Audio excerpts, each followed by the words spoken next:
असला तरी त्याने केलेलं कार्य हे अजरामर त्या ठिकाणी राहतं. आणि एखादा मोठा माणूस ज्या वेळेला अविरतपणे आपल्या एखाद्या ध्येयाच्या दृष्टीने वाटचाल करत असतो तेव्हा तो माणूस माणूस न राहता त्याचं जीवन हे एक विचार बनून जातं.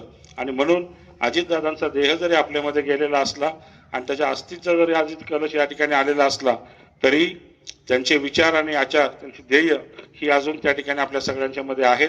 ती पूर्ण करण्याचं काम आपण त्या ठिकाणी केलं पाहिजे. या पुणे जिल्हा परिषदेची आता जे निवडणूक सुरू आहे, पंचायत समिती आणि जिल्हा परिषदची, या निवडणुकीसाठी ही कार्यकर्त्यांची निवडणूक आहे असं सगळेजण म्हणतात. आणि या कार्यकर्त्यांच्या निवडणुकीसाठीच, कार्यकर्त्यांना मोठं करण्यासाठी, त्यांचा प्रचार करण्यासाठी दादा पहिली सभा त्या ठिकाणी बारामतीपासून चालू करणार होते.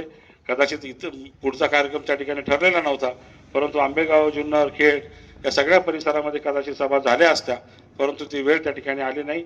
एकही सभा या जिल्हा परिषदच्या निवडणुकीसाठी त्यांना घेता आली नाही.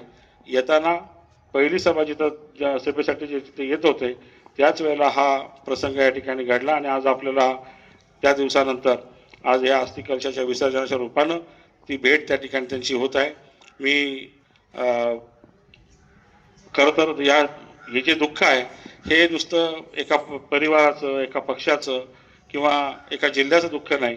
हे महाराष्ट्रातल्या बहुजन समाजातला एक मोठा नेता, एक खऱ्या अर्थानं लोकनेता हरपला, हे त्याचं दुःख त्या ठिकाणी मोठं आहे.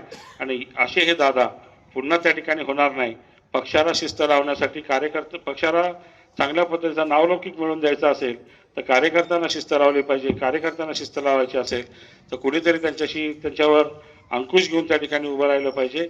तो वाईटपणा घ्यायचं काम कुणीतरी केलं पाहिजे, ही समज दादाने नेहमीच त्या ठिकाणी ठेवली. त्याचप्रमाणे कार्यकर्त्याला मोठं करताना कधीही त्यांना स्पर्धेची भीती त्या ठिकाणी कधी वाटली नाही. आणि म्हणून अनेक मोठी मोठी पदं आपल्यापेक्षा ज्युनियर माणसांना देखील त्यांनी देताना किंवा निर्णय घेताना त्यांनी कधी त्याच्यामध्ये स्पर्धा होईल असा लवलेश त्यांच्या मनामध्ये कधी शिवला नाही. असे हे मोठ्या मनाचा एक मोठा दिलदार माणूस आज आपल्यातून गेलेला आहे. आपल्या सर्वांचं, समाजाचं अतोनात नुकसान त्या ठिकाणी झालेलं आहे. हे नुकसान कधीही न भरून निघण्यासारखं आहे. याच्यासाठी आपण आज सर्वजण त्यांना श्रद्धांजली देण्यासाठी जमलेलो आहोत. श्रद्धांजलीचा कार्यक्रम अनेक ठिकाणी झाले असतील. अस्थि विसर्जनाचे कार्यक्रमही हे कलश वेगवेगळ्या नदीच्या रूपाने त्या ठिकाणी झालेले असतील. कारण या महाराष्ट्रावर, या मातीवर त्यांचं प्रेम होतं.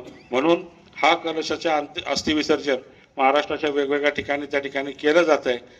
महाराष्ट्रातल्या सगळ्या नद्यांची नावं असो, धरणांची नावं असो, त्यांची कॅपॅसिटी असो, हे सगळ्या गोष्टी दादांना अगदी तोंडपाठ त्या ठिकाणी असायच्या. आणि आज आपल्या या आंबेगाववर प्रेम असणाऱ्या दादांच्या अस्थी आज आपण घोड नदी आणि मीना नदीच्या पवित्र अशा संगमावर त्या ठिकाणी विसर्जित करण्यासाठी जाणार आहोत.